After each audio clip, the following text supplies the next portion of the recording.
因为新冠疫情的影响，真侪社会福利团体面临艰困的挑战。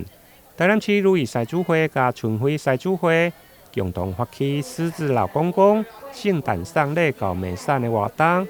21号上午，伫个美善基金会光明早疗中心来举行。基金会舞蹈员神父表示，真感谢主办单位的用心，和服务的对象伫个圣诞来临之前，嘛用个得到想要爱的圣诞礼物。我们这里是一个教会的一个单位，就是美善社会福利基金会。我们当然圣诞节我们不要只有热闹的活动，我们还是要庆祝耶稣的诞生，因为他给我们他的爱，就帮助我们关心每一个人，不管是相爱的朋友，或是发展出汗的小朋友。所以我们今天这里看到我们的小朋友表演，看我们的工作坊的朋友也表演。不过很重要也是，我们以后还有个机会一起感谢上天给我们耶稣。所以今天我们特别感谢那个狮子会，有台南市的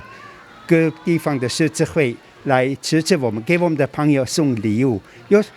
把他们表示他们的关心和爱。主办单位邀请这些友会甲社会善心企业共同响应，包括社会局长陈英基、议员陈义珍嘛拢亲自出席，肯定这项有意义的活动。基本上你看，所谓社会福利里面我都看得到的，包括了这边，还有德兰、芦苇，这个天主教系统的部分的神父的部分，一直帮我们在做这一块，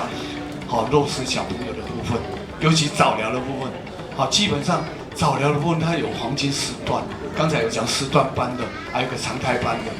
所以说在整个在协助上非常的重要。所以说感谢他们今天来提供这个服务，让我们整个社会福利这一块没有缺失掉。谢谢我们美善基金会的爱心跟善心来照顾我们的孩子那也谢谢我们的师友。那今天特别呢来到我们美善基金会关心我们所有弱势的孩子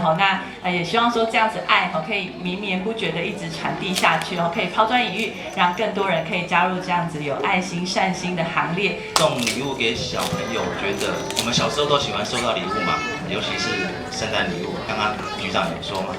那我想对这些小朋友是更能够感觉到温暖嘛。那待会也请各位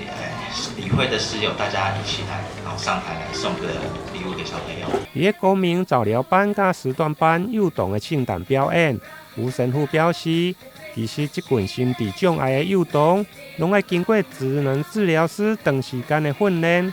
看到每一位小朋友甲老师、家长的互动，虽然动作有一寡是未受控制，不过这拢是一点一滴的累积。伫表演过后，西主会嘛一一赠送圣诞的礼物，给每一位小朋友。对小朋友看到圣诞礼物的表情，嘛看得出每一位内心的欢喜。台南新闻林根采访报道。